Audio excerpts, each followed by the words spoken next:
ಮಹಾಶಿವರಾತ್ರಿಯನ್ನ ಯಾಕೆ ಆಚರಿಸ್ತಾರೆ? ಇದಕ್ಕೆ ಪುರಾಣಗಳಲ್ಲಿ ಕೆಲವು ಪ್ರಮುಖ ಕಾರಣಗಳಿದೆ. ಮೊದಲನೇದು, ಶಿವ ಮತ್ತೆ ಪಾರ್ವತಿ ವಿವಾಹವಾದ ದಿನ. ಈ ದಿನವನ್ನ ಪ್ರಕೃತಿ ಮತ್ತೆ ಪುರುಷನ ಮಿಲನದ ಸಂಕೇತವಾಗಿದೆ ಅಂತಾನೂ ಕೆಲವರು ನಂಬ್ತಾರೆ. ಎರಡನೇ ಕಾರಣ, ದೇವತೆಗಳು ಮತ್ತು ಅಸುರರು ಅಮೃತಕ್ಕೋಸ್ಕರ ಸಮುದ್ರ ಮಂಥನವನ್ನ ಮಾಡುವಾಗ ಭೀಕರವಾದ ಹಾಲಾಹಲ ವಿಷ ಹೊರಬರುತ್ತೆ. ಇಡೀ ಸೃಷ್ಟಿಯನ್ನ ಉಳ್ಸೋಕೋಸ್ಕರ ಆ ವಿಷವನ್ನ ಶಿವನೇ ಕುಡಿತಾನೆ. ಆ ವಿಷ ಗಂಟ್ಲಿಂದ ಕೆಳಗೆ ಇಳಿದಿರೋಂತೆ ಪಾರ್ವತಿ ಶಿವನ ಗಂಟ್ಲನ್ನ ಒತ್ತಿ ಹಿಡಿತಾಳೆ. ಇದ್ರಿಂದ ಶಿವನ ಗಂಟ್ಲು ನೀಲಿ ಬಣ್ಣಕ್ಕೆ ತಿರುಗತ್ತೆ.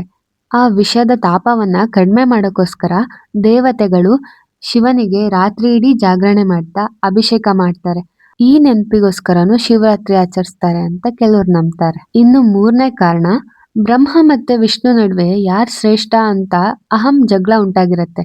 ಆಗ ಶಿವ ಒಂದು ಬೃಹತ್ ಜ್ಯೋತಿರ್ಲಿಂಗವಾಗಿ ಅವತರಿಸ್ತಾನೆ. ಆ ಲಿಂಗದ ಆದಿ ಮತ್ತೆ ಅಂತ್ಯವನ್ನ ಕಂಡುಹಿಡಿಯೋಕೆ ಸಾಧ್ಯವಾಗದೆ ಬ್ರಹ್ಮ ಮತ್ತೆ ವಿಷ್ಣು ಇಬ್ರು ತಮ್ಮ ಅಹಂಕಾರವನ್ನ ತೊರೆದು ಶಿವನಿಗೆ ಶರಣಾಗ್ತಾರೆ. ಶಿವ ಲಿಂಗ ರೂಪದಲ್ಲಿ ಪ್ರಕಟವಾದ ಈ ಪುಣ್ಯ ಕಾಲವನ್ನ ಮಹಾಶಿವರಾತ್ರಿ ಅಂತಾನು ಕೆಲವರು ನಂಬ್ತಾರೆ. ನಾಲ್ಕನೇ ಕಾರಣ, ವಿಶ್ವದ ಸೃಷ್ಟಿ ಸ್ಥಿತಿ ಮತ್ತೆ ಲಯದ ಸಂಕೇತವಾಗಿ ಶಿವ ಆನಂದ ತಾಂಡವವನ್ನ ಆಡಿದ ರಾತ್ರಿ ಅಂತಾನು ಕೆಲವರು ನಂಬ್ತಾರೆ.